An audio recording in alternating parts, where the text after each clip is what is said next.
And I want to read to you some things that God just said, hey, just share these this week, you know. So we're going to talk about the prayer of examine. In the ancient days, the church had different types of prayers, and they named them and taught them. And one of them was the prayer of examine. The examine obviously sounds like examination, right? So it's a prayer of examination. And there are two types of prayers of examination. Let me read this little paragraph to you. How very strange that the prayer of examine has been lost to we who live in an age of obsessive introspection. It is actually possible today for people to go to church services week in and week out for years without having a single experience of self-examine. What a tragedy, what a loss. No wonder people today are weak. No wonder they are barely hanging on. No wonder they're thirsty. How much richer and fuller is the biblical witness. The psalmist declares, Yahweh, you examine me and know me, Psalm 139:1. King David, who ought to know, witnesses, the Lord searches every mind and understands every thought and plan, 1 Chronicles 28:9. The Apostle Paul reminds us that the Spirit teaches everything. The Spirit searches everything, even the depths of God, 1 Corinthians 2:10. And on it goes. These folks of the faith knew the examine of God, and they experienced it not as a dreadful thing, but as something of immeasurable strength and empowerment. So what is the prayer of examine? It has two basic aspects. There's two different types of examine. The prayer of consciousness and the prayer of conscience, all right? And we're going to do the prayer of conscience today. I'm going to explain to you, though, the prayer of consciousness. The examine of consciousness is a way of prayerfully reflecting on the thoughts, feelings, and actions of our days to see how God has been at work among us and how we responded. So it's the act of, some people do it hour by hour. Some people do it act by act. Some people do it just at the end of the day. God, what happened in this day was my neighbor who's furious because I didn't mow enough of my side of the yard. Was that you speaking to me or giving me an opportunity instead of just me letting my flesh rise up?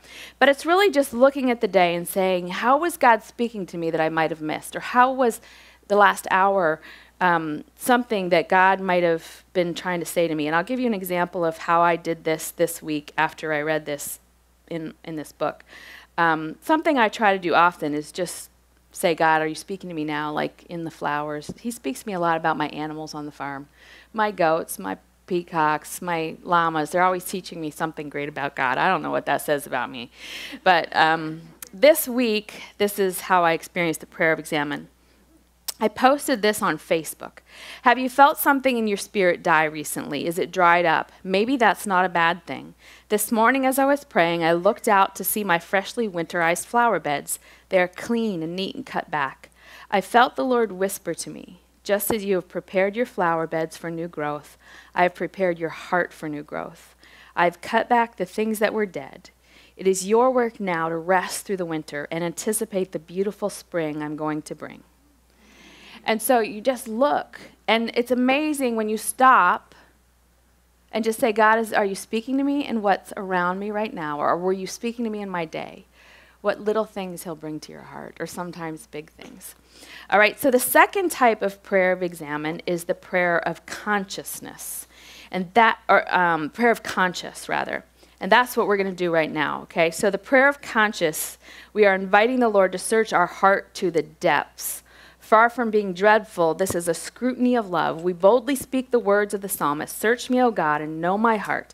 Test me and know my thoughts. See if there is any wicked way in me, and lead me in the way of everlasting. Psalm 139:23 and 24. I want you to know that God goes with us in the examine of consciousness. It is a joint search, if I may put it that way.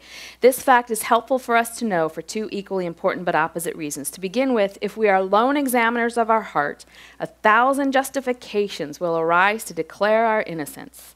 We will call evil good and good evil, as Isaiah says in Isaiah 5:20. But since God is with us in the search, we are listening more than defending. Our petty rationalizations and evasions of responsibility simply will not tolerate the light of his presence. He will show us what we need to see, when we need to see it. At the other end of the spectrum is our tendency for self-flagellation. If left to our own desires, it is so easy for us to take one look at who we truly are and declare ourselves unredeemable.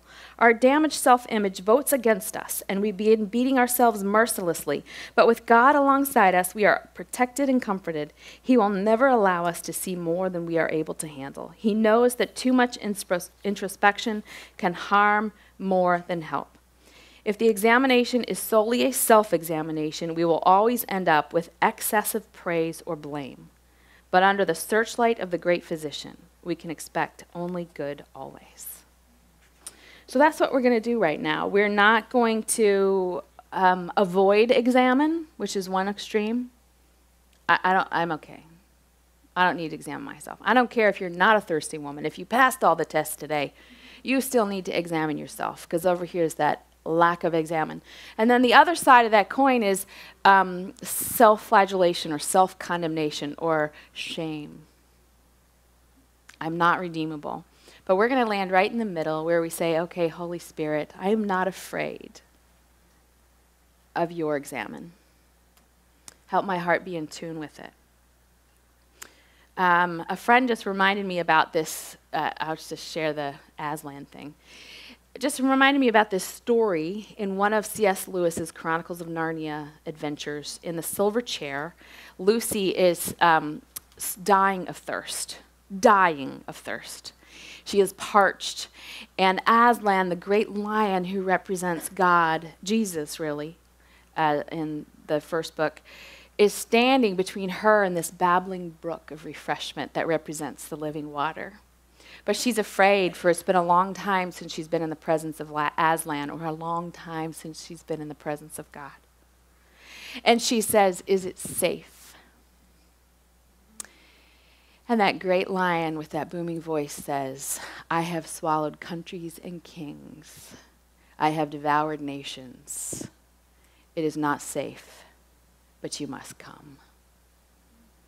And what he's saying is, this isn't going to feel so good at times. I am going to rip away the things that are dead and dry and useless. And you're going to hold tightly to some of them.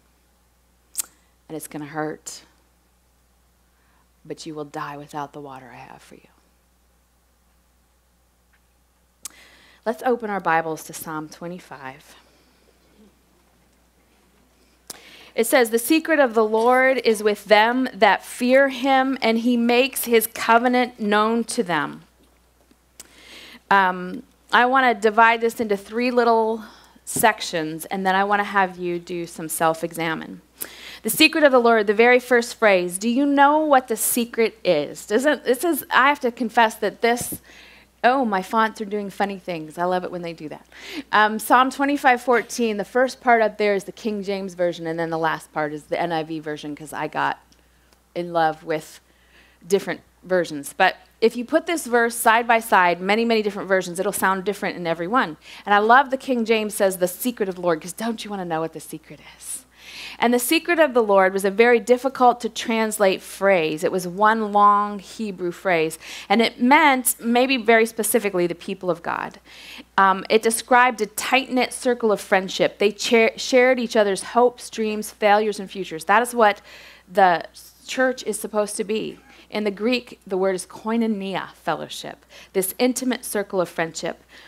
They shared everything, including their sins. They confessed their sins. They were transparent and vulnerable. They were not country club Christians with mask of perfection slapped on their faces, which is the last thing that most every woman puts on before she heads out the door for church on Sunday morning. Our churches are not country clubs. They're hospitals where the sick come. And this deep circle of intimacy was dependent on the transparency about the sin. What is that rich fellowship? What is the opposite? The opposite of it is loneliness. The loneliness and isolation that the Samaritan woman knew. The loneliness and isolation that some of you know. And I want you to know that I'm in a season where I can succumb to the loneliness very easily. About 18 months ago, I became an empty nester, which I thought I was going to handle just fine, and then I started crying. At the strangest times, like when I was in the grocery store and I had to buy a small ketchup instead of a big one. You just never know when it's going to hit, right? Those of you who've been there. And on top of that, I started getting sick, very sick. Muscle pains, fatigue, exhaustion, just wasn't like me. They couldn't find solutions, lots of headaches. They couldn't find anything. They were testing me in the summer for things like multiple sclerosis. They were just like, yeah, very sick, no diagnosis. And then as we turned to prayer, because nothing was working, the Lord started to show maybe some food allergies and some things that were happening in my body that had just built up over time. But also I was sensing in my spirit that there was stress in my marriage causing some of the sickness. But I didn't know how to tell my husband, because on the surface, everything seemed just right. So I just started in July praying, Lord, please open this conversation. Please tell me what's happening. And in August, my husband came to me and confessed that he was really beginning to struggle with temptation with lust that he has been very public and ministered about for 25 years and has had great victory over, and it was beginning to return. It coincided with a lawsuit that was being placed against our ministry it's very unfounded, that continues to this day. And this level in stress increase created this weakness again. It was heartbreaking to hear that a battle I thought we had won a long time ago, that we're going to have to pick up our armor again. And on top of this was a great depression that he was struggling with. So we made the decision that we were going to send him away for a time, get him rested and refueled and spiritually refreshed. And I'm standing there saying, I'm going to take care of the ministry by myself. It's a big ministry. We do 100 events a year. We see 50 to 80,000 moms and daughters a year. About 1,000 people a year come to Christ through our touring ministry. And that's aside from all these little solo events that I speak at. So I'm like, but by God's grace, the ministry's in a good place. We can handle this. My husband goes away. We agree to remove his cell phone and his email from him, so he just is him and God. And a week later, we are about to leave on tour. I'm going to Florida to do a whole week of teen events. And the first week of September is a really important week for our ministry because we don't tour over the summer, so all of the cash flow stops. So we strategically place our best cities where we have returning moms and daughters coming back again, so we can have large events, because our little ministry cannot handle not having that infusion of cash at the beginning of September. Well, unbeknownst to us, our ministry had been scheduled, me, as speaker, and my worship team had been scheduled up against Disney's Night of Joy. So I don't know if you know what that is, but it's like Winter Jam, but at Disney. So it's big, and there's fireworks, and it's fun. It's like everybody. Francesca Battistelli, Stephen Curtis Chapman, Mercy Me. Who do you like? Name them. Matthew West, they're all there. Like everyone on K-Love is there. So they could go there or they could come see me. And they voted and they picked Night of Joy. So we had to cancel that first tour, which put us in a $65,000 hole. So I'm alone. I have no money. I can't make payroll. And the heaviness just keeps getting worse and worse. And I'm like, okay, we'll figure this out. I write a letter of humility to 50 of my top donors, and they kind of help us through the payroll crisis. And then a hurricane hit South Carolina, where I had a whole week of tour scheduled from Charleston to Darlington, and they're in devastation. So the $65,000 hole gets deeper. And I'm standing there saying, Lord, really? Could one of these things been enough? And within the last few weeks, my husband and I are fighting together for our marriage, and I want to trust you with that information to understand the difference between fighting and fighting for.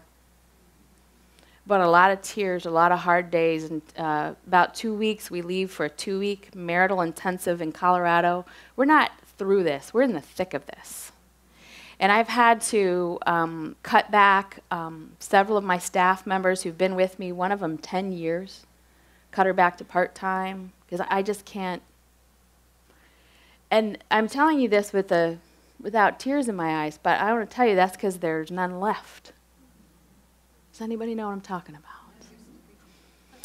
And I realized that I'm lonely, that I'm trying to walk through this in strength, but I've isolated myself. I've been like that woman who just decides, oh, I will go to the well at noon so nobody has to be bothered by me. The secret of the Lord or loneliness, you choose. I've been choosing loneliness. But there's a recipe. The secret of the Lord is with them that fear him. We are taught in the word that we should fear God, right? It's all over the scriptures. But do we really get that? When I was studying this verse a few years ago, I wanted to understand that word fear. And the word fear in the Greek is yara, Y-A-R-I-A. It means to submit, to stand in awe of, to bow before, to worship. And what I like to do is study, what does the word say, and then meditate. Okay, Holy Spirit, what's this mean for me? And I just studied that definition, and I closed my eyes, and I said, Lord, show me what that means. And I saw myself, and I was standing in awe, I was submitting to, I was bowing before, and I was worshiping. But it was not God in front of me. It was people I was afraid to let into my life. It was people I was afraid to take my mask of perfection off of so they could know who I really was. Because you know what the opposite of the fear of God is? The fear of man. The fear of what people think about us. And, you know, the greatest weapon that you and I have against loneliness is transparency. The greatest weapon that you and I have against Satan, other than the sword of the Spirit, which is the Word of God, is transparency. I realized as I was studying for the thirsty woman that I had become, this secret of the Lord is something I've been practicing and living for so long. And yet here I was, a leader, a speaker, a teacher, and I'm hiding again. And so last week when I realized, I was isolating, like I thought, okay, who am I really isolating most from? My pastor's wife, who's my best friend. And so I texted her and I just said, she just remodeled her kitchen. I didn't want to do it, but I texted her and said, hey, when are you going to have me over for dinner in your kitchen, me and Bob? I can't even tell you how hard that was for me to send that text. I'm like, oh, don't push send. And she said, how about December 17th? Because she doesn't know how lonely I am. Nope, sometimes we don't wear it. There's not a sign that says, lonely woman, please talk to me. We usually wear a big picture-perfect smile when we're lonely. And I was like, oh, really? She doesn't get it. She doesn't know where I am at. And I'm not one to invite myself over, but I'm like, how about Monday night? So we're going to her house for dinner on Monday night. And I expect there that Bob and I are going to share in more depth, although we already have shared with them in great depth. Who are you telling? Who are you talking to? See, here's the thing. I believe you can't get closer to God without taking down the wall and being transparent. And I believe it because of this verse. Because it says the secret of the Lord is with them that fear him. So this place of intimate fellowship that erases the loneliness is those that put off the fear of man to say, this is what I'm struggling with. And they put on their humility and say, look at my sin. Look at my hurt. Look at my hopelessness. And it says that when we do that, after we get that, he will make his covenant known to us. And that word known is a word I taught on last night. It's the Hebrew word yada, which means to know, to be known, to be deeply respected by God. When we get the transparency between each other right, that's when this opens up in all of its fullness. Because he's given us the body as his hands and his feet and his arms. And sometimes we need a hug when we're lonely. And so I'm going to ask the worship team to come up and play some music as we just do a little bit of introspection. I'm going to give you about 5 minutes to journal 2 things. What makes you lonely? And who do you need to tell? Okay, now it's time to be the church. Transparent isn't something you are, it's something you do. You remember the old Nike Michael Jordan campaign, just do it? I am your Michael Jordan. Exercise is not something you are, it's something you do. No excuses. Get out there, build up the muscle, make your heart strong. Just do it. Transparency is not something you are, it's something you do. No excuses. Get out there. Just do it. So there were ways I could have made this easier for you today, but I decided not to. We're going to have a short time of open mic sharing. And I'm going to ask a handful of you to share so that we can model what this looks like. Not so that we're finished with the work, but so that we started. And how it's going to work is I'm going to ask you to stand up, share what makes you lonely and who you're going to tell. It needs to be very wise in terms of what you share, discreet in terms of what you share. So we have many ages in here. And short, so that we have a time for others to share. And so if I were to share what I just shared with you in the time that I'd like you to have, which is about a minute, I would say, I'm fighting for my marriage right now. I'm fighting with my husband for my marriage. And as far as money goes, I don't know how we'll make it, but I'm trusting God. I'm lonely, and I'm going to meet my pastor and his wife on Monday. And after I would share that, one of the prayer counselors would take my hand and find a quiet place in the room to pray with you. Because here's the thing about the secret of the Lord. Somebody has to be the secret. There is nothing lonelier than saying, this is my need, and having no one come to meet you there. And we aren't going to do that today. So you're going to be prayed with in real time. And if we run out of prayer councils, you're going to start doing it for each other. Because there aren't super Christians. So who would like to go first and open our hearts to the secret of the Lord? Does anybody have anything they can share?